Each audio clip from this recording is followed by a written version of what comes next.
তাহলে আমি এর জন্য বোট দোয়া করলাম সহিহ বুখারী এবং মুসলিমের হাদিস। আল্লাহর নবী বলেন, রমজান মাস পায়া যদি আমার কোন উম্মত নিজের গুনাহ মাফ করাইতে পারে না, ওর জন্য আমি বোট দোয়া করে দিলাম। আল্লাহর নবী বোট দোয়া করছেন। নবী মিম্বরের মধ্যে বসা, এরকম আপনারা বসছেন, নবী বয়ান করার জন্য বসতেছেন। আল্লাহ নবী 1 নাম্বার 2 নাম্বার 3 নাম্বারের মধ্যে বসা আমিন বলছেন। কি বলছেন? জোরে আওয়াজ করে বলেন আমিন। আল্লাহ নবী 3 বার আমিন বলছেন। সাহাবা একরাম জিজ্ঞাসা করলেন, সরকার গো, আপনি তো কোনোদিন এরকম ভাবে সিঁড়িতে বসার সময় আপনি আমিন বলেন না, আপনি আজকে আমিন বললেন কেন? মদিনার কামলেওয়ালা নবী বলেন, জিবরাইল আলাইহিস সালাতু ওয়াস সালাম আল্লাহর পক্ষ থেকে আমার কাছে আসছেন। হযরত জিবরাইল আলাইহিস সালাতু ওয়াস সালাম বলেন, পয়গম্বর, এই রমজান মাস পায়া যদি কেউ তার গুনাহ মাফ না করাইতে পারে, সে ধ্বংস হয়ে যাক। কে বলছেন? জোরে আওয়াজ করে বলেন। হযরত জিবরাইল বলতেছেন, সরকার গো, এই রমজান মাস পায়া যদি আপনার কোন উম্মত নিজের গুনাহ মাফ না করাইতে পারে, তাহলে সে ধ্বংস হয়ে যাক। আল্লাহর নবী জিবরাইলের এই কথা শুনে নবী বললেন, আমি আমিন বলেছি।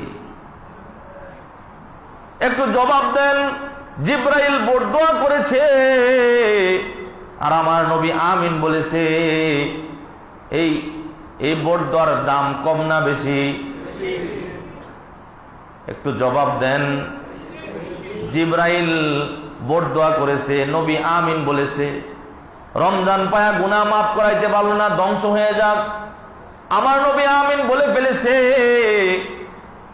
দ্বিতীয় সিঁড়ির মধ্যে ওইটা সরকারে দো আলম নবী বলেন যে জিবরাইল বলেছে, নবী গো, আপনি এমন নবী, আপনি রহমাতুল লিল আলামিন, আপনি সাইয়্যিদুল মুরসালিন, আপনি খাতামান নবীন, আপনার জন্য 24 ঘন্টা আল্লাহ নিজে দুরূদ পড়ে আপনার উপরে। সুবহানাল্লাহ, আসতে বলেন। 24 ঘন্টা আল্লাহ নিজে আপনার উপর দুরূদ শরীফ পাঠ করে, আমরাও পড়ি। ইন্নাল্লাহা ওয়া মালাইকাতাহু ইউসাল্লুনা আলান নবী ইয়া আইয়ুহাল্লাযীনা আমানু সাল্লু আলাইহি ওয়া সাল্লিমু তাসলিমা। যে আল্লাহ নিজে দুরূদ পড়ে, আমরাও পড়ি। ও নবী, আপনার উপর দুরূদ পড়ি। নবী, আপনি কত দামি নবী, আপনার কোন উম্মত আপনার নাম শোনার পর যদি দুরূদ না পড়ে, তাহলে ধ্বংস হয়ে যাক। নবী বলেন আমিন।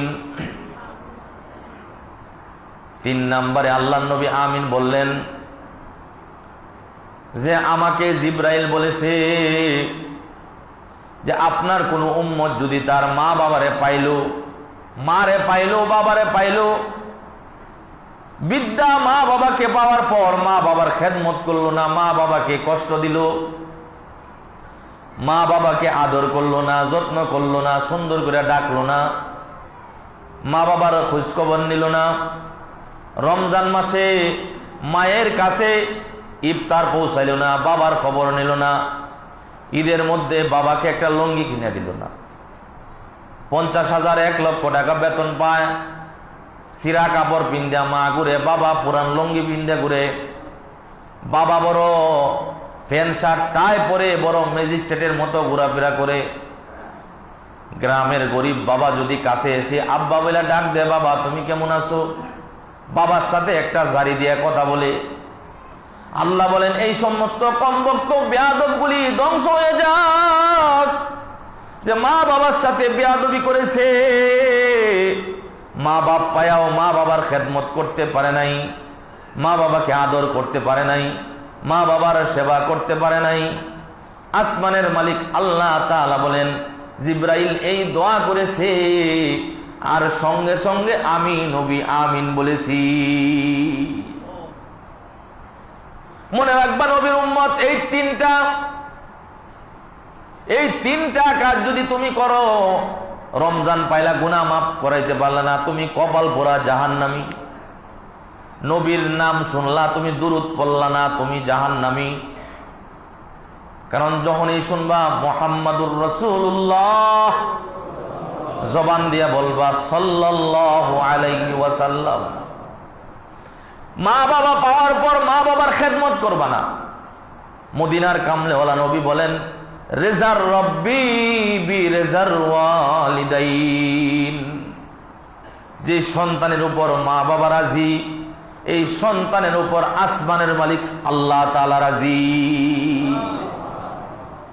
যে সন্তানের জন্য মা আর বাবা দোয়া করবে, এই সন্তান এই জমিনের মধ্যে তার খানার অভাব পড়বে না, রিজিকের অভাব পড়বে না। যেই সন্তানের জন্য মা বাবা কলিজার থেকে দোয়া করে দিবে, সম্মানের চেয়ার তো এমনে পাওয়া যায় না, মা বাবার দোয়া লাগে। কথা বলেন ঠিক না বেটি? আল্লাহর কসম করে বলি, এই সম্মানের চেয়ারে এলেমের জোরে বসতে পারি নাই, আমলের জোরে বসতে পারি নাই। এলেম তো নাই, আমল তো নাই, একমাত্র মা বাবার দোয়া আর মুরব্বীদের দোয়ার কারণে বসেছি। মায়ে দোয়া করেছে, বাবায় দোয়া করেছে, এখনো টেলিফোন দিয়া মায়ে কান্না করে আর বলে, বাবা তোমার জন্য আলাদা দোয়া করি। কারণ মরার পরে তো জানাজার নামাজটা তুমিই পড়াইবা, তোমার জন্য দোয়া করি। মার জন্য দোয়া করি, কারণ যারা আলেম হয়েছে ওরা আলাদা মাকে আদর করে, সম্মান করে, শ্রদ্ধা করে। কারণ তারা জানে যে মা বাবার দোয়া আসমানের মালিক আল্লাহ তাআলা কখনো ফেরত দেয় না। মা বাবায় বড়দোয়া করছে তো গজব শুরু হয়ে গেছে, আর মা বাবায় দোয়া করছে তো আসমান থেকে তোমার উপর রহমত নাজিল হয়ে গেছে। এই জন্য ভাইরা আমার, মা বাবার খেদমত করতে রাজি আছেন তো? অনেকে মা বাবা হারায়া ফেলাইছেন, মা বাবা পাইবেন কই? অনেকে তো বুঝেন নাই, আগে মা বাবার একটু কষ্ট দিয়ে ফেলাইছেন, এখন মা বাবা কবরে চলে গেছে। আগে মা বাবা আপনাকে নিয়ে কত কষ্ট করে সংসার চালাইছে, এখন আপনি কোটি কোটি টাকার মালিক হয়েছেন, কিন্তু আপনার মা নাই, আপনার বাবা নাই, কবরে চলে গেছে। মা বাবা আপনার সুখ দেখতে পারে নাই, বড় দুঃখ দেখে গেছে। এখন আর কি করবেন? মা বাবার কবরের পাশে গিয়া দাঁড়ান, মা বাবারে ডাক দেন, বলেন আম্মা গো, 10 মাস 10টা দিন পর্যন্ত পেটের মধ্যে বোঝা পাইছে, আপনার কলিজার মধ্যে লাথি মারিয়া তারপরে দুনিয়ার মধ্যে আসছি। 10 মাস পর্যন্ত আমার পেটে নিয়ে আপনি ঘুমাইতে পারেন নাই, ঠিক মতো খানা খাইতে পারেন নাই। রাতের বেলায় যখন আপনি খানা খায়া যখন আপনি ঘুমাইতে গেছেন, আমি এমন লড়ালড়ি শুরু করছি, আপনাকে লাত্তি শুরু করছি। ও মা, রাতের বেলায় আপনি ঘুমাইতে পারেন নাই, বিছানার মধ্যে উঠে বসে আপনি চোখের পানি ছেড়ে কান্না করেছেন। ও মা, 2.5 বছর পর্যন্ত আপনার বুকের দুধ পান করছি, 2.5 বছর পর্যন্ত বিছানায় প্রস্রাব করছি, আপনাকে আরামে ঘুমাইতে দেই নাই, শুকনা জায়গার মধ্যে প্রস্রাব করে দিছি। আপনি আমারে বুকের মধ্যে উঠায় আপনি প্রস্রাবের জায়গার মধ্যে ঘুমাইছেন, আমারে শুকনা জায়গার মধ্যে শোয়াইছেন। ডান দিকে আমি প্রস্রাব করছি, আপনি ডান দিক থেকে আমাকে বাম দিকে নিছেন, বাম দিকে নিয়ে শুকনা জায়গার মধ্যে শোয়াইছেন। আবার বাম দিকে আমি মধ্যরাত্রে আমি প্রস্রাব করে দিয়েছি, আবার বাম দিকে আমি প্রস্রাব করে দিয়েছি। মা, বাম দিক ডান দিক দুনো দিকে প্রস্রাবে ভিজা। আপনি কি করছেন? প্রস্রাব পুষ মাস মাঘ মাস শীতের রাত্রে প্রস্রাবের মধ্যে ঘুমায়া আপনার শুকনা জায়গাটার মধ্যে আমারে শোয়াইছেন। এরকম 1 দিন না, 2 দিন না, 2-2.5 বছর পর্যন্ত মা আপনি আমাকে লালন পালন করছেন। আপনি আমার আপনার বুকের দুধ আমার পান করাইছেন। ও মা,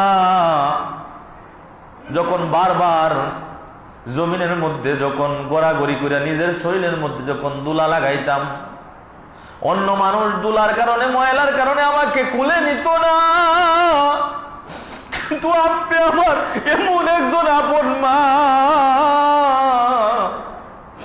যে আমি যখন কাইন্দা দিতাম তখন আপনি দোলার সত্যি বালিশ সত্যি আপনি আমাকে টান দিয়ে কুলে উঠায় নিতেন। মা, আপনি আমার ময়লা শরীরের মধ্যে চুমা দিতেন, আপনি আমাকে আদর করতেন, আপনি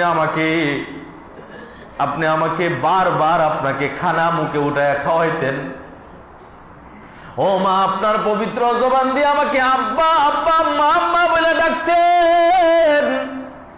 ও মা, আজকে আমি কোটিপতি, আজকে আমি দামি দামি গাড়ি দিয়া ঘুরি, আমি বিল্ডিং এর ভিতরে ঘুমাই, আম্মা আপনি কবরের ভিতরে শুয়ে আছেন। আজকে সহ্য করতে পারি না, আজকে বৃষ্টির পানি আপনার কবরের উপর দিয়ে ঘোরায়। আজকে আপনি কবরের ভিতরে শুয়ে আছেন, আপনার কবরের ভিতরে আজকে পানি জমে থাকে।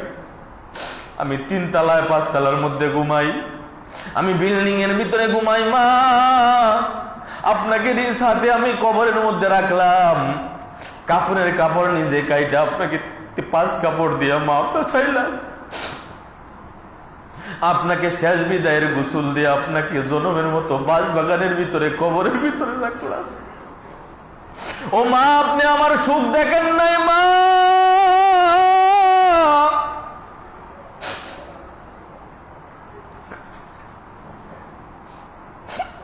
মার কবরের পাশে দাঁড়ায় গিয়া মার সাথে কথা বলেন, বাবার সাথে কথা বলেন, মারে ডাক দেন, বাবারে ডাক দেন।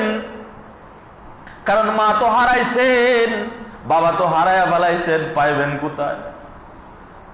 মার নামে বাবার নামে কিছু আল্লাহর রাস্তায় দান করে দেন, জমা করে দেন। মার জন্য বাবার জন্য জমা করে দেন।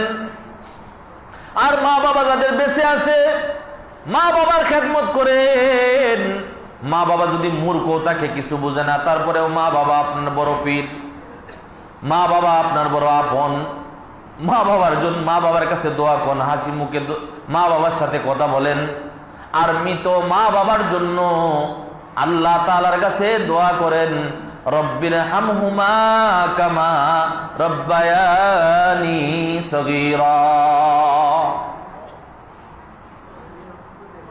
আল্লাহ তাআলা আমাদেরকে বুঝার তৌফিক দান করুন।